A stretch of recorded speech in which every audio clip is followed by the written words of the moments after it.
افلاطون، ارسطو اور فیثاغورس جیسے عظیم اذہان کی روایت میں اگر بر صغیر کی کسی شخصیت کو نمایاں مقام حاصل ہے تو وہ ابوالکلام محی الدین ہے، جو دنیا میں احترام کے ساتھ مولانا ابوالکلام آزاد کے نام سے جانے جاتے ہیں۔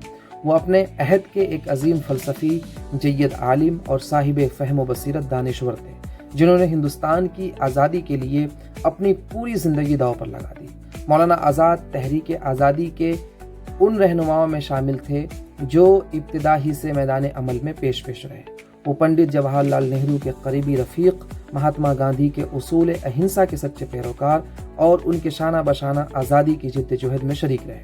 انہوں نے ہندوستان کی آزادی کی خاطر تقریباً 7 برس قید و بند کی صعوبتیں برداشت کیں اور آزادی کے بعد ملک کے پہلے وزیر تعلیم مقرر ہوئے۔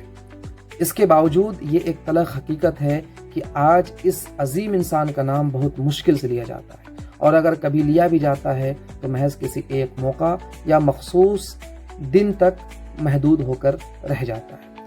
آج ہم اسی فراموش کی جانے والی مگر بے مثال شخصیت مولانا ابوالکلام آزاد کے بارے میں بات کر رہے ہیں۔ مولانا ابوالکلام آزاد کی پیدائش 11 نومبر 1888 کو مکہ مکرمہ میں ہوئی۔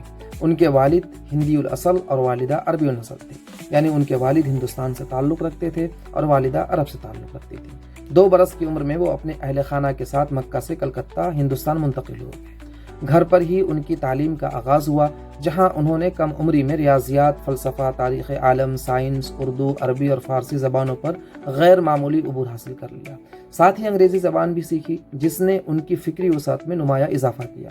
9 عمر ہی میں وہ اعلیٰ تعلیم اور معیاری تعلیم کی اہمیت کے قائل تھے، اور سر سید احمد کے تعلیمی نظریات سے شدت کے ساتھ متاثر تھے۔ مغربی فلسفہ، تاریخ اور عالمی سیاست کے مطالعے کے شوق میں انہوں نے افغانستان، مصر، عراق، شام اور ترکی کے سفر کیے۔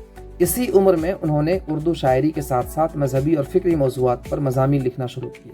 آزاد ان کا قلمی نام تھا، جو بعد میں ان کی فکری آزاد منشی کی علامت بن گیا۔ تعلیم و تصنیف سے گہری وابستگی نے انہیں جلد ہی ایک بیدار مغز محب وطن بنا دیا۔ انہوں نے اپنے اخبار الہلال اور بعد ازاں البلاغ کے ذریعے برطانوی سامراج کی ظالمانہ پالیسیوں پر سخت تنقید کی۔ ان تحریروں نے غلام ہندوستان میں فکر و شعور کی نئی لہر پیدا کر دی۔ برطانوی حکومت نے ان کے اخبارات بند کروا کر ان کی آواز دبانے کی کوشش کی، مگر مولانا آزاد اپنے موقف پر ڈٹے رہے۔ وہ مہاتما گاندھی کے عدم تشدد پر مبنی تحریک سے گہرے طور پر متاثر تھے اور رالٹ ایکٹ 1919 کے خلاف تحریک عدم تعاون میں گاندھی کے شانہ بشانہ سرگرم رہے۔ انہوں نے تحریک خلافت کی قیادت کی اور 1923 میں آل انڈیا کانگریس کے سب سے کم عمر صدر منتخب ہوئے۔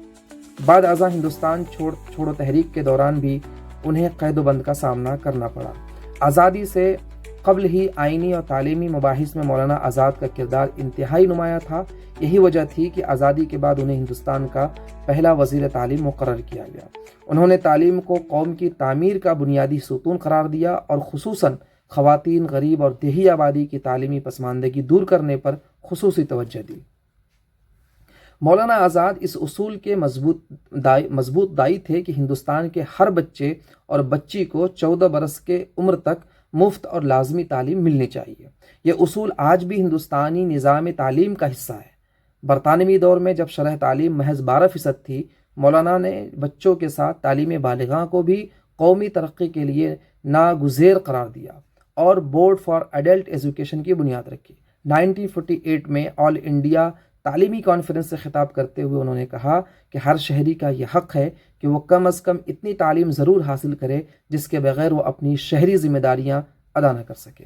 مرکزی اور ریاستی حکومتوں کے درمیان تعلیمی اختیارات کے مسئلے پر اختلاف پایا جاتا تھا۔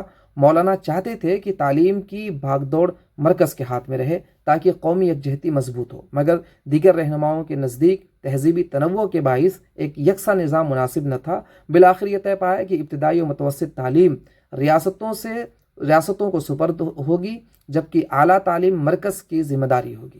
مولانا آزاد کی قیادت میں AICTE 1945، Sahitya academy, central institute of education اور اولین IITs جیسے ادارہ قائم ہوئے۔ انہوں نے بنگلور میں انڈین انسٹیٹیوٹ آف سائنس اور دہلی یونیورسٹی میں فیکلٹی آف ٹیکنالوجی کے قیام میں بھی اہم کردار ادا کیا۔ ان کا یقین تھا کہ یہی ادارے ہندوستان کو سائنسی اور تکنیکی میدان میں خود کفیل بنائیں گے۔ پنڈت جواہر لال نہرو کے الفاظ میں مولانا آزاد نہایت بہادر، باوقار اور اعلیٰ ترین تہذیب و ثقافت کے نمائندہ تھے۔ ایسے لوگ ہر دور میں نایاب ہوتے ہیں۔ 1992 میں مولانا ابوالکلام آزاد کو بعد از وفات بھارت رتن سے نوازا گیا۔ اگرچہ ان کی سالگرہ یوم تعلیم کے طور پر منائی جاتی ہے، لیکن محض رسمی تقریبات سے حق ادا نہیں ہوتا۔ آزاد ہندوستان کے تعلیمی نظام کے معمار کی حیثیت سے ان کی خدمات کا تقاضا یہ ہے کہ ان کے فکری ورثے کو یاد رکھا جائے، اپنایا جائے اور نئی نسلوں تک منتقل کیا جائے، کیونکہ قومیں اپنے معمار کو فراموش کر کے ترقی نہیں کر سکتی۔